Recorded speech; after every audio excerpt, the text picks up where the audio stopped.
Pukul 6 waktu Indonesia Barat. Radio Republik Indonesia Palembang dengan Warta Berita. Harga ayam dan cabai masih tinggi, Dinas Perdagangan Palembang catat kenaikan signifikan. BMKG keluarkan peringatan dini bencana hidrometeorologi di 6 daerah di Sumsel.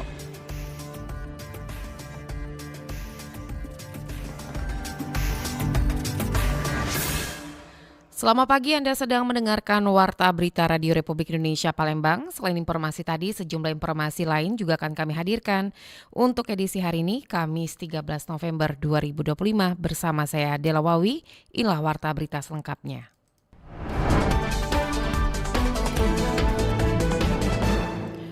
Dinas Perdagangan Kota Palembang mencatat kenaikan harga ayam dan cabai keriting. Harga ayam dan cabai keriting masih tinggi, cukup signifikan dalam 2 pekan terakhir. Meskipun hujan mulai terjadi di sejumlah wilayah, namun mayoritas harga kebutuhan pangan di Kota Palembang belum terjadi kenaikan yang signifikan. Kabid Perdagangan Dinas Perdagangan Kota Palembang, Elsa Noviani mengakui, sejumlah pangan memang terjadi kenaikan tetapi tidak signifikan. Kenaikan signifikan terjadi pada daging ayam yang mencapai Rp33.000 per kilogram. Biasanya harga eceran tertinggi head mencapai Rp25.000 per kilogram. Kemudian kenaikan harga cabai keriting yang sejak beberapa pekan masih di kisaran harga Rp59.000 per kilogram. Sementara head cabai mencapai Rp55.000 per kilogram. Selain itu, sayur mayur di Kota Palembang juga terpantau kenaikan harga yang signifikan, seperti wortel Rp14.000 per kilogramnya. Untuk harga head wortel Rp10.000 per kilogramnya. Sementara untuk harga bawang merah justru mengalami penurunan dalam beberapa hari terakhir ini, yang mencapai Rp37.000 per kilogram. Padahal harga eceran tertinggi bawang merah mencapai Rp41 per kilogram. Namun, Elsa tidak menapik meskipun harga bawang merah dan bawang putih masih aman, namun tidak menutup kemungkinan jelang akhir tahun bawang merah dan bawang putih juga akan mengalami kenaikan akibat musim hujan yang terjadi. Ada yang naik lagi nggak Bu kira-kira? Ya, kalau cuaca hujan ini pasti naik. Yang kenaikan yang biasanya terjadi yaitu bawang merah sama cabai. Karena kalau cuaca hujan ini kan pasti cepat membusuk itu. Yang cabai sama bawang. Nah, itu berakibat itu produksi yang di Jawa juga mengalami penundaan pengiriman kadang-kadang. Elsa menyebutkan harga diambil dari rata-rata 5 pasar yang menjadi harga pantauan di Kota Palembang. Pasar tersebut yakni Pasar Kilometer 5, Pasar Lemabang, Soak Bato, Pasar 16 Ilir, dan Pasar 10 Ulu. RRI Palembang, Nova Ariana melaporkan, terus mengudara untuk Indonesia. Sementara itu, Perum Bulog Sumatera Selatan dan Bangka Belitung memastikan stok beras di wilayah Sumatera Selatan dalam kondisi aman hingga akhir tahun 2025. Kepala Wilayah Bulog Sumsel Babel, Mercy Windrayani mengatakan saat ini cadangan beras di gudang mencapai lebih dari 94.000 ton, sehingga kebutuhan masyarakat dipastikan tercukupi. Untuk menjaga ketersediaan beras, Bulog tetap menyerap gabah kering panen dari petani lokal, khususnya di wilayah Lubuk Linggau dan Banyuasin.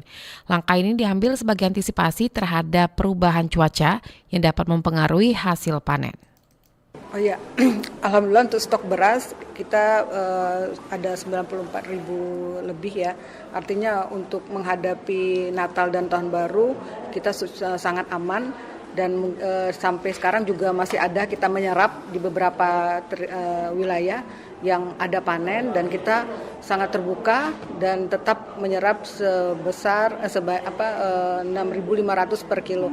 Jadi untuk tidak ada halangan atau tidak ada lagi, jadi semua bisa kita serap kalau memang itu nanti terinfo di Bulog untuk GKP gabah kering panen. Selain menjaga stok, Bulog juga menyalurkan beras melalui program stabilisasi pasokan dan harga pangan. Hingga saat ini sebanyak 16.000 ton beras telah disalurkan melalui operasi pasar murah, bekerja sama dengan instansi terkait dan didistribusikan langsung ke berbagai daerah agar masyarakat dapat mengakses beras dengan harga terjangkau. Berikut tanggapan masyarakat tentang kondisi dan kenaikan harga kebutuhan pokok saat ini. Kalau ya kami sebagai ibu rumah tangga ya, kalau hujan kayak gini ya, maksudnya pengaruhnya mana untuk kami ke rumah tangga maksudnya? Kebutuhan pangan saat ini ada pengaruh tidak karena hujan ini? Mungkin yang kayak mungkin beras yang biasanya murah tiba-tiba naik harganya, atau kebutuhan pangan seperti sayur yang biasanya mudah didapat tiba-tiba susah.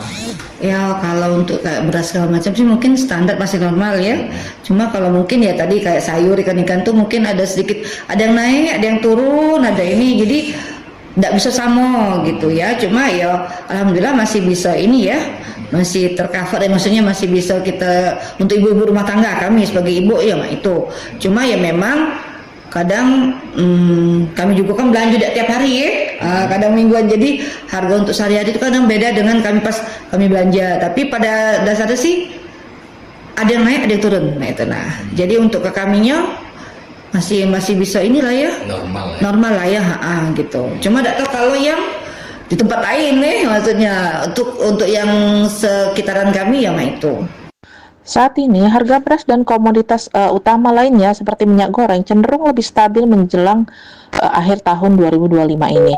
Stok beras dan bahan pokok utama kuantitasnya relatif terkendali berkat intervensi stok pemerintah Bulog. Harga pangan komoditas tertentu masih fluktuatif dan beresiko naik ya, terutama untuk cabai dan sayuran akibat gangguan cuaca musim hujan dan peningkatan permintaan akhir tahun. Upaya pemerintah untuk menjaga stabilitas stok dan harga pangan ini hingga akhir tahun untuk mengantisipasi dampak musim hujan, pemerintah dapat fokus pada langkah-langkah yang terfokus pada intervensi harga dengan melakukan operasi pasar, kemudian mengadakan gerakan pangan murah, penguatan stok pangan dengan melakukan kerjasama antar daerah dalam pendistribusian pangan dan dari daerah surplus ke daerah minus, serta mitigasi risiko gagal panen produksi akibat cuaca buruk dengan memberikan asuransi gagal panen akibat bencana alam. Kita juga dapat mendorong petani untuk mengurangi ketergantungan tanam dengan menanam berbagai macam komoditas pangan lokal.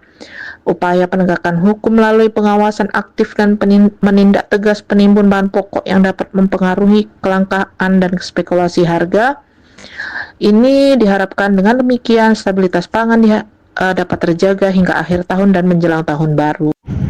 Mengawasi distribusi tentang pasokan kebutuhan bahan pokok terutama pangan bisa dilakukan mulai dari jangka pendek maupun jangka panjang, diantaranya jangka pendek yaitu melaksanakan pasar murah,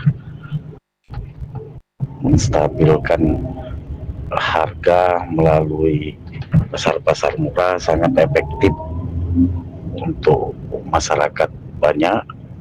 Kemudian mengawasi distribusi pasokan bahan pokok, stok pasar yang ada di Kabupaten Banyuasin. Kemudian untuk jangka panjang pembangunan infrastruktur jalan dan jembatan sehingga arus transportasi untuk pengangkutan bahan pokok bisa terjamin lancar dan sampai ke pasar-pasar yang ada di Kabupaten Banyuasin. Untuk mengetahui penyebab dan dampak kenaikan signifikan harga kebutuhan pokok saat ini, berikut wawancara Aditya bersama pengamat ekonomi Sumatera Selatan, Ihsan Hadri Tandi. Dr. Ihsan Hadri STMM selaku ekonom Sumatera Selatan menyikapi kondisi cuaca yang saat ini sudah mulai terbilang hujan atau pergantian memasuki musim penghujan, tentunya akan berpengaruh terhadap kondisi harga kebutuhan pokok karena akan mempengaruhi produksi dari bahan pokok itu sendiri. Tanggapan kita atau dari kacamata ekonom seperti apa nih, Mas Ya, Iksan. baik. Terima kasih ya. Kita memang melihat bahwa situasi di Sumatera Selatan ya, hampir setiap hari itu hujan ya. Dan Mm-mm. bahkan kalau saya lihat perakiraan cuaca ya, itu malah Mm-mm. hujan badai, hujan deras ya, Mm-mm. yang hampir setiap hari mengguyur. Tentu ini berpengaruh terhadap hasil panen yang dihasilkan oleh petani kita untuk produksi Mm-mm. barang-barang pokok seperti cabai, kemudian tomat dan lain-lain. Ya, nah, dampaknya memang kalau kita rasakan sekarang ya Mas Adit, harga cabai sudah lumayan tinggi, Mas. Mm-mm. Lumayan tinggi, dan ini merupakan salah satu dampak dari adanya cuaca yang tidak menentu ini. Tentu Mm-mm. ini dapat mengganggu gitu ya daya beli masyarakat. Karena apa? Karena dengan harga yang tinggi ya banyak masyarakat yang akhirnya mengurangi konsumsi untuk membeli cabai gitu ya. Juga adanya kelangkaan ini juga yang menyebabkan beberapa daerah itu tidak mendapatkan pasokan yang cukup untuk bahan-bahan pokok yang memang gagal panen gara-gara hujan ini, Mas Adit. Nah, kalau kita melihat apa langkah-langkah yang harus diambil oleh masyarakat untuk menyikapi kenaikan karena kondisi cuaca ini, Mas Iksan? Ya, yang pertama ya kita sebisa mungkin karena stoknya tidak banyak gitu ya, karena masalah panen ini ya, tentu kita bisa membeli sesuai kebutuhan dulu. Jangan sampai nanti karena kita tadi ada panic buying ya, salah satunya karena takut nanti kebutuhan tadi tidak bisa kita penuhi sehingga kita membeli dan juga banyak. Nah, ini yang perlu kita hindari. Jangan sampai dengan adanya fenomena sekarang supply terbatas, ditambah lagi ada beberapa pihak yang sengaja ya, baik itu nanti perorangan maupun pihak-pihak yang memanfaatkan situasi membeli dalam jumlah besar sehingga membuat harga semakin naik. Nah, ini yang kita tidak harapkan, Mas Adit. Sehingga kita berharap masyarakat ya lebih ketika mengkonsumsi bahan ini ya mungkin dapat menyesuaikan dengan kebutuhan dulu yang pertama. Yang kedua juga, yang kedua juga kita mungkin mengawasi juga terkait distribusi gitu ya. Karena nanti kan kelangkaan dan kenaikan harga ini juga bukan hanya karena mempengaruhi hasil panen, tapi juga termasuk distribusi barang dan jasa. Gitu ya. Nah, ketika distribusi barang pokok ini terganggu karena hujan deras, kan, karena mungkin juga ada beberapa daerah yang banjir, tentu ini juga menjadi masalah gitu ya, sehingga nanti menyebabkan daerah-daerah yang tidak mendapatkan pasokan kebutuhan bahan pokok tadi itu harganya jadi naik gitu, Mas. Oke, Mas Iksan sedikit saja ini tadi Mas Iksan menyebutkan bagaimana distribusi dan juga dampak-dampak cuaca seperti banjir ini mengganggu pengiriman. Nah, ini berkaitan juga dengan kondisi saat ini kelangkaan bahan bakar seperti biosolar maupun solar ini menjadi salah satu komponen pendukung dari aktivitas pengiriman barang dari sejumlah kendaraan angkutan. Nah, tanggapan kita seperti apa nih, Mas Iksan?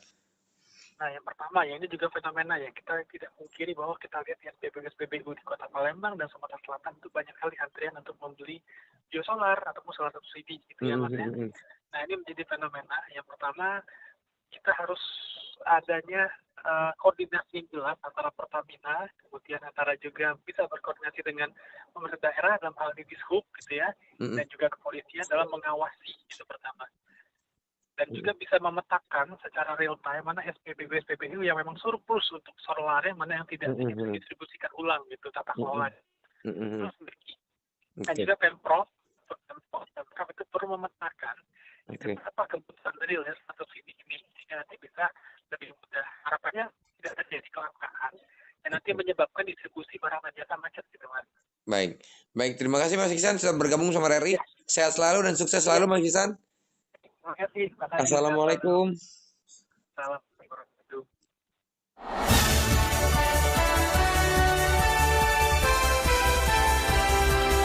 Warta Berita Radio Republik Indonesia Palembang.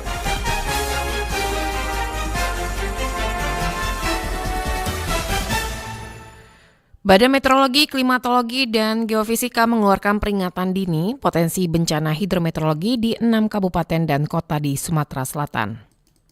6 daerah di Sumsel rawan bencana hidrometeorologi. Hal itu diungkapkan oleh BMKG Sumsel. Ke-6 wilayah tersebut, Kabupaten Banyuasin, Muara Enim, Oku Selatan, Lahat, dan Kota Palembang. Koordinator Bidang Data dan Informasi BMKG Stasiun Klimatologi Sumsel, Nandang Pangaribowo, mengatakan pihaknya telah mengeluarkan peringatan dini sejak awal bulan November kepada sejumlah pihak terkait termasuk pemerintah, provinsi, dan kabupaten kota.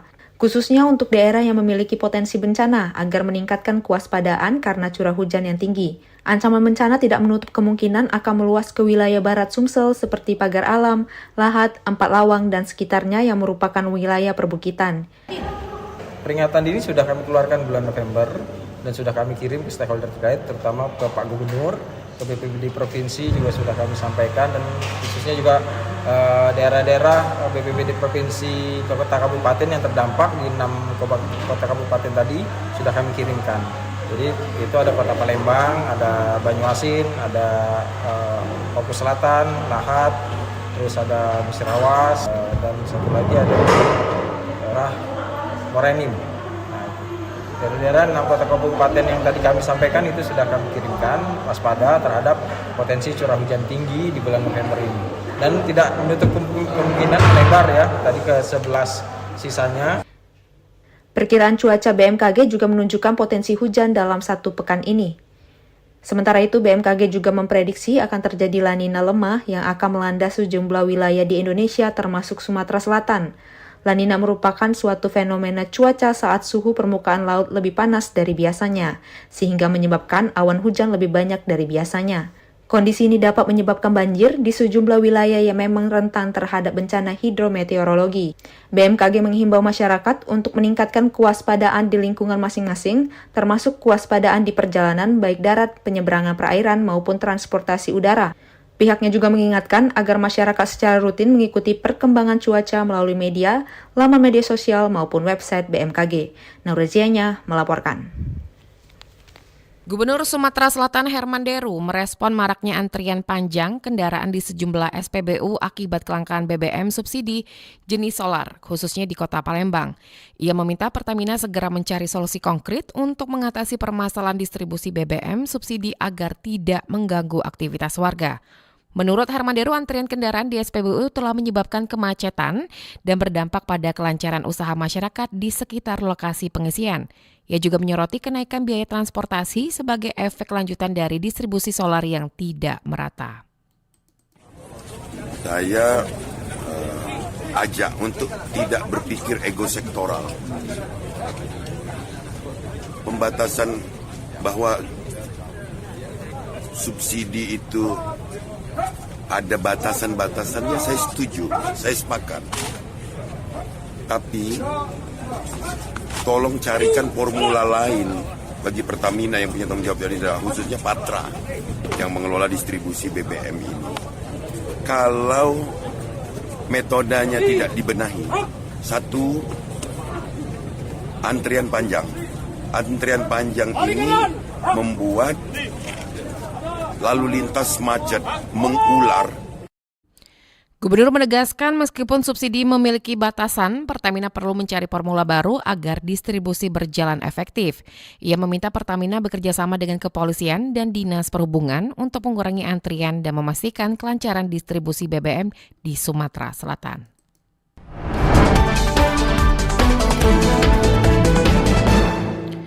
Pendengar, pemerintah Kota Palembang menargetkan pelantikan pegawai pemerintah dengan perjanjian kerja paruh waktu rampung sebelum tahun 2026. Pemerintah Kota Palembang menargetkan pelantikan pegawai pemerintah dengan perjanjian kerja atau PPPK paruh waktu rampung sebelum tahun 2026. Kepala BKPSDM Kota Palembang, M. Nurpanyani mengatakan, pihaknya terus berkoordinasi dengan Kantor Regional 7 Badan Kepegawaian Negara atau BKN Palembang agar proses pelantikan dapat segera terrealisasi.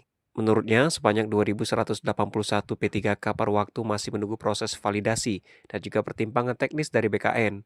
Pihaknya juga terus berkoordinasi agar pelantikan bisa segera dilakukan dan para pegawai dapat langsung bertugas. Ada pertek.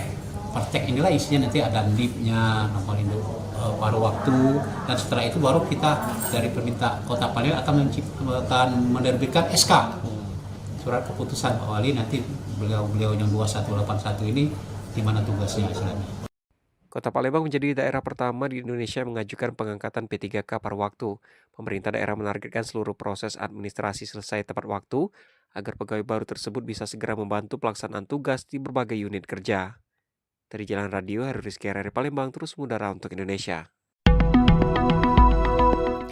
Informasi tadi mengakhiri Warta Berita pagi ini. Sebelum berpisah kami sampaikan kembali pokok berita. Di antaranya, harga ayam, cabai dan cabai keriting masih tinggi. Dinas Perdagangan Palembang catat kenaikan signifikan. BMKG keluarkan peringatan dini bencana hidrometeorologi di 6 daerah Sumatera Selatan. Informasi lainnya dapat Anda akses melalui website kami di rri.co.id dan WhatsApp channel kami di 0821 7927 9010. Mewakili kerabat kerja yang bertugas mengucapkan terima kasih atas perhatian Anda. Selamat pagi dan sampai jumpa.